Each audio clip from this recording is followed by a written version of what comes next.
Presiden Prabowo Subianto menjadi inspektur upacara peringatan Hari Lahir Pancasila 2025 di Gedung Pancasila, Jalan Pejamun Raya, Jakarta Pusat, Senin 2 Juni 2025. Tema yang diusung tahun ini adalah memperkokoh ideologi Pancasila menuju Indonesia Raya. Menurut Presiden, tema ini tidak hanya sebagai ajakan saja, tapi merupakan komitmen kita bersama untuk memastikan perjalanan bangsa menuju 100 tahun kemerdekaan yang dipandu oleh nilai-nilai Pancasila, suatu ideologi dasar yang telah mampu menjaga persatuan dan kesatuan bangsa kita selama bertahun-tahun yang penuh tantangan. Presiden Prabowo juga menyampaikan dalam memperingati Harlah Pancasila sebagai momen dan peristiwa bersejarah ketika dasar negara kita dirumuskan oleh pendiri-pendiri bangsa kita.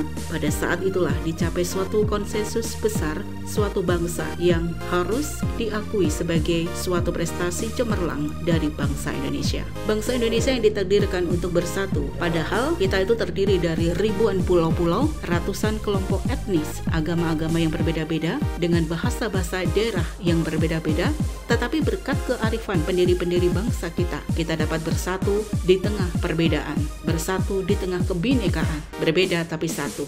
Ternyata Pancasila inilah yang telah memperkenankan untuk bersatu di tengah gelombang dinamika dunia yang begitu penuh ketidakpastian.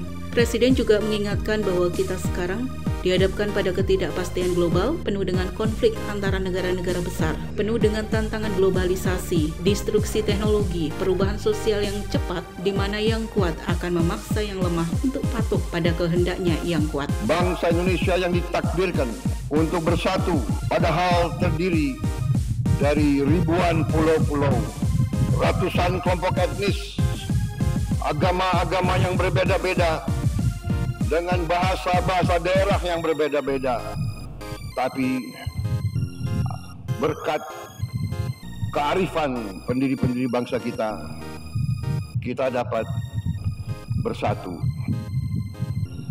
Dapat bersatu di tengah perbedaan, bersatu di tengah kebinekaan, berbeda tapi satu. Saudara-saudara sekalian, ternyata Pancasila inilah yang telah memperkenankan kita untuk bersatu di tengah gelombang dinamika dunia yang begitu penuh dengan ketidakpastian. Tema peringatan hari ini, memperkokoh ideologi Pancasila menuju Indonesia Raya. Ini tema yang tidak hanya ajakan, tapi merupakan komitmen kita bersama untuk memastikan bahwa perjalanan bangsa menuju 100 tahun kemerdekaan dipandu oleh nilai-nilai Pancasila, suatu ideologi dasar negara yang telah mampu menjaga persatuan dan kesatuan bangsa kita selama tahun-tahun yang penuh tantangan. Presiden mengakui sekarang ini semua elemen bangsa semakin sadar betapa besar kekayaan Indonesia, tetapi Presiden juga mengingatkan harus sadar masih banyak kekurangan, masih banyak tantangan. Kekurangan kita terutama adalah sikap mental para elit bangsa, terutama mereka-mereka yang pegang jabatan-jabatan penting sebagai wakil rakyat, sebagai utusan rakyat, dan sebagai mandataris rakyat. Masih terlalu banyak penyelewengan, masih terlalu banyak korupsi, dan terlalu banyak manipulasi yang dilaksanakan justru di tubuh pemerintahan dan di tubuh kekuasaan.